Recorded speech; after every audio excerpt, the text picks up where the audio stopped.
Hi and welcome to another episode of Top Volts, and today we're going to be looking at this Electra Special. This was first released in 1968 on their 9th edition catalogue. Quite a basic little model with a few nice sort of details on it, like the velocity stacks at the back here, a bit of detail to the driver's head. The screen on mine has got a bit of a crack running through the middle, so at some point I may have to try and find a replacement. Even on the sides there it's started to break, so this has become quite brittle. Probably broke just through being used really, and it was during the period where the bodies were also the chassis. So the Raymond motor that we've got here, which was commonly used with these style of cars, has 3 fixing points, 1 at the front and 2 at the back.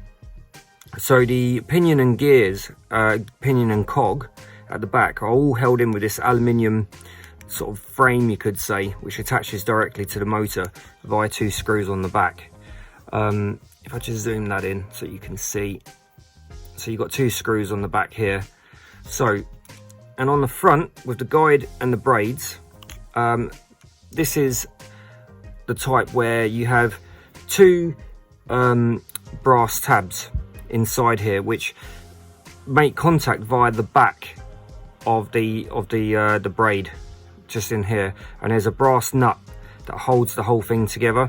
So filling that, it feels quite loose, so probably needs tightening up.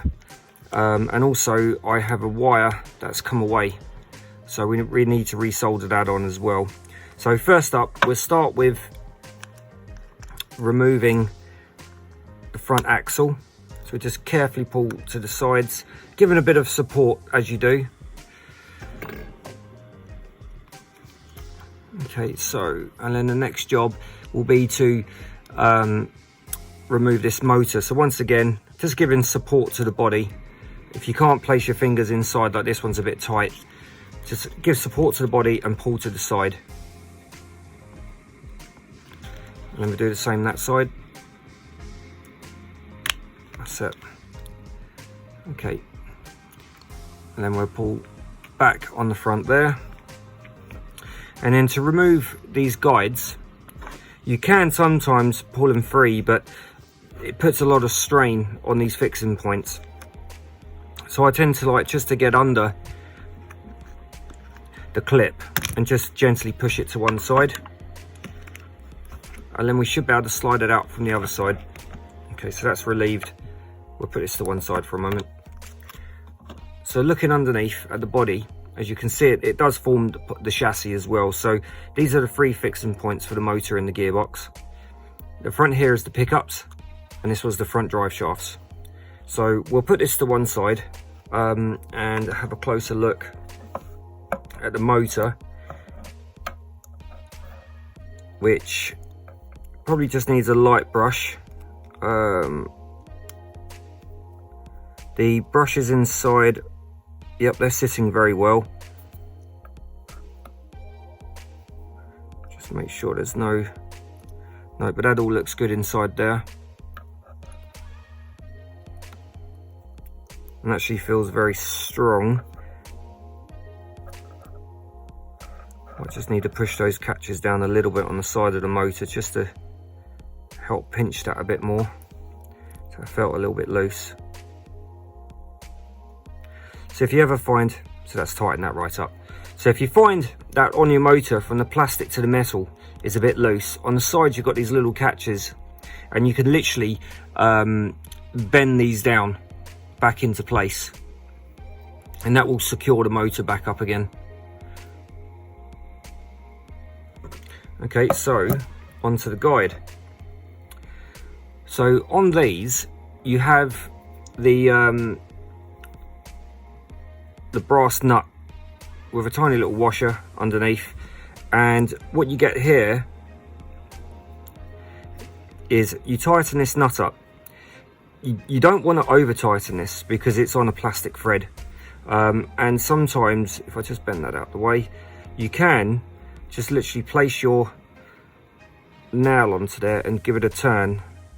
Well, I can't on this one, it seems a bit tight, so I'm gonna have to use, oh no, I've got it. So you just want to give a slight turn until you feel like that, a tiny bit of friction, maybe a little bit more. That's it. So you want to be able to just feel a tiny bit of friction on there, or resistance. And looking on the underside, we can see where the solder's come detached. So we'll re-solder this on and just connect that back up, and then we can put the car back together.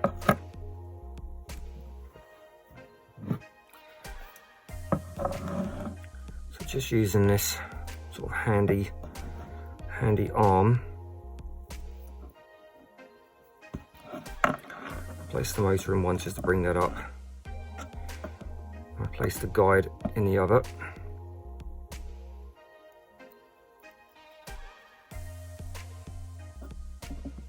Okay.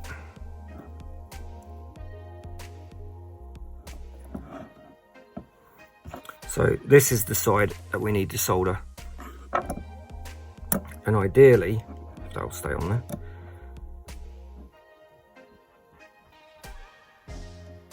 We should. Might have to swap this around.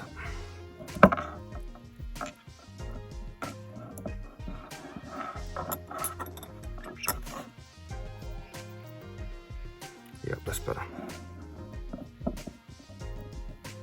So we'll just get that set up.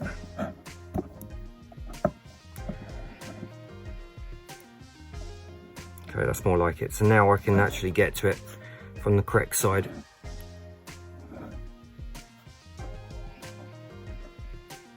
I can do this so you guys can see. And I'm literally going to re-solder that back onto there.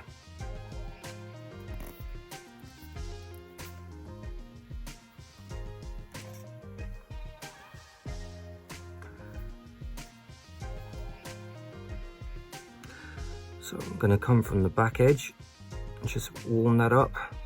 Got to be careful not to get near the plastics on this because they will melt very quickly.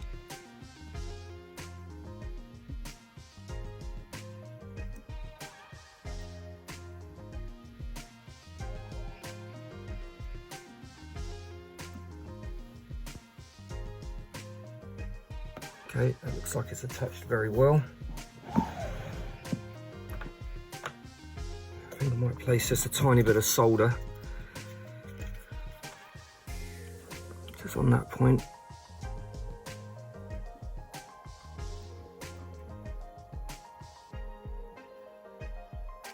We only need the tiniest amount.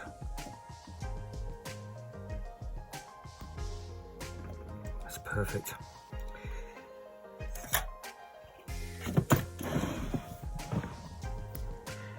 Okay, so that appears to be a good soldered joint. So we'll remove that.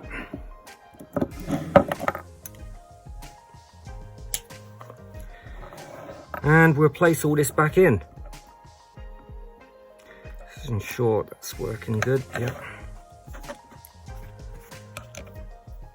So first things first, we'll put the motor back into place. So sliding that first connection point at the front, and then just making sure that the cables, I'll put the motor the right way around, that's a good start. So guide the front in again, and then placing those two fixing points at the back. Give a bit of support on the other side, and then give those a gentle push. And then the same for the front. So we'll place that back in to its slot.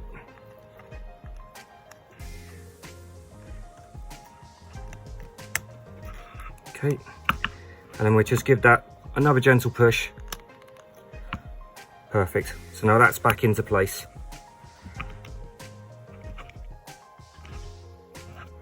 And now we'll put the front axle back in.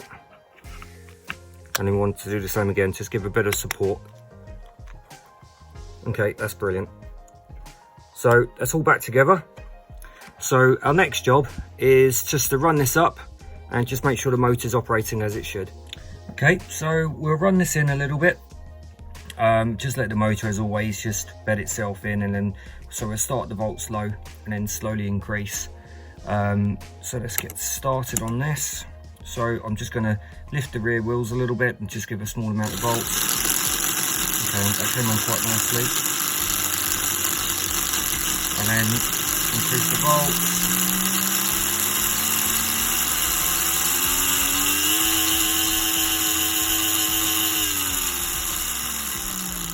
Okay, that's perfect. Okay, well, thank you for watching my video. I hope you've enjoyed the content and found some of the tips of use. As always, if you have any helpful tips or advice on this car, it's always welcome. So please leave a comment in the comment section. I'll try my best to get back to you. But thank you very much, and I'll see you at the next one.